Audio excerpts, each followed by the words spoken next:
Hey everybody, this is Jack Allwell with another money episode, and today we're doing something a little different. I've been getting some questions on life as an actuary, and today I'm going to be discussing a topic in probability and a potential problem that you might see while you're studying for the actuarial exam. So let's get to it.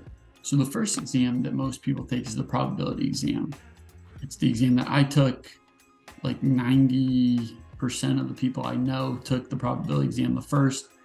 It's all about not only discrete mathematics, but also continuous probabilities. So discrete probabilities are like flipping coins a certain number of times out of, X heads out of Y flips, things of that sort. And here would be an example where we have, let's say, you're first picking a color, and then depending on what color you get, the coin you flip has a different probability of tails and heads.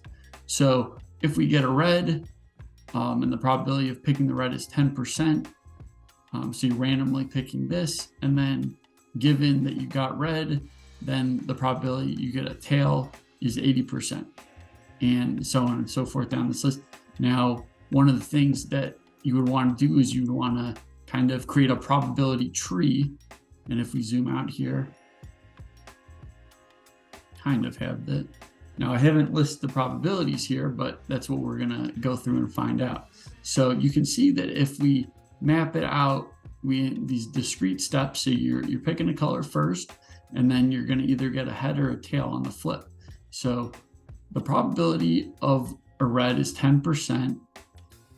And the probability of a tail, given we get a red, is 80%. So we could also write probability of heads, given we get a certain color, is just 1 minus this, because you can only get heads or tails. We're assuming you can't get right on the edge for the smart asses out there. Okay, so let's go through and write these probabilities out. So the probability of a red and then a head is 10% here. And then on this branch, a head is 20%. So we would go 0.1 times 0.2. And here we would go equals 0.1 times 0.8. So that's the tail.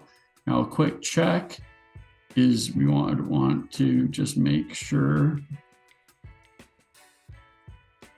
that this is equal to whatever the color is, because that's the unconditional probability. Okay,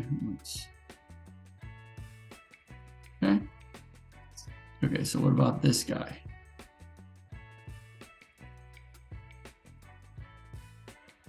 Right here, but let's move this. So, okay, so here, a blue and then a head. So blue, so 0.25 times 0.45.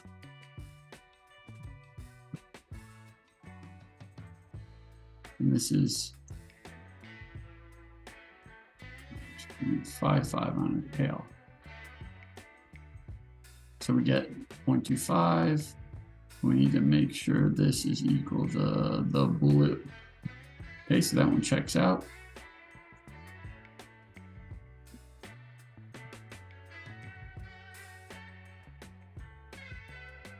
Okay, so black and then a head. So this branch, 0.65 times 0.55.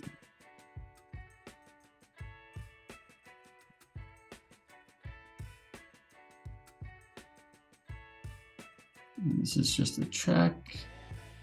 Those add up to 0.65. And then if we add this up, we should get 1. There. Okay. So, okay, so we have the 6 outcomes, and I just put some questions here that we can think about. So what's the probability of black given we get a head? So in general, so first we would have to answer what's the probability we get a head. So that's the probability, you know, red in head, blue head, black head. So this plus this plus this. So that's the full probability of the head, and that would mean the probability of the tail is just, so it's very close in general. Okay, so what's the probability of black given a head? So what is the probability of the outcome of black and head? So that is black and head is this guy.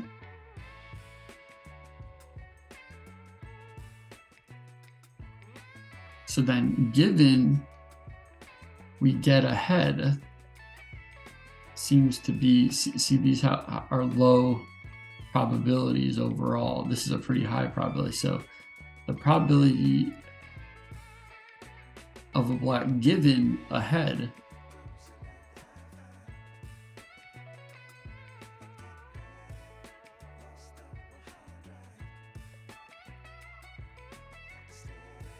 so that equals this. So the probability of black and head divided by the total probability of a head.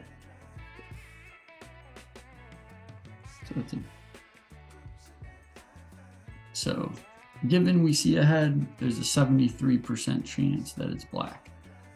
So you're going this divided by the sum of this, this, and this.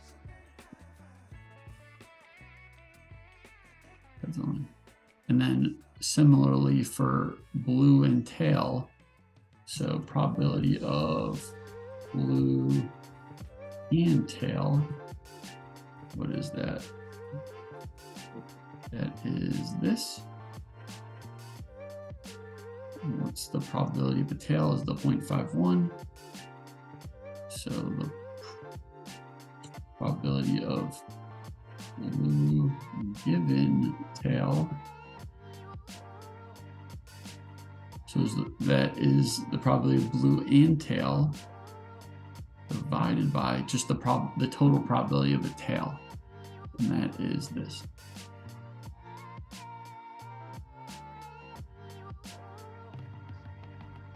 So there you have it on an example of these are something often they do like urns or dice rolls or coin flips, all sorts of probability things, but this would be a type of problem that you would see on the probability exam. And if you like this type of material, I know I've used a lot of these concepts in a lot of the work I've done, including some of the passion projects I've done, like the book I wrote for modeling out the World Cup. I used a lot of these types of just thought processes to come up with the probabilities and go through scenarios. So with that, I will see you in the next episode.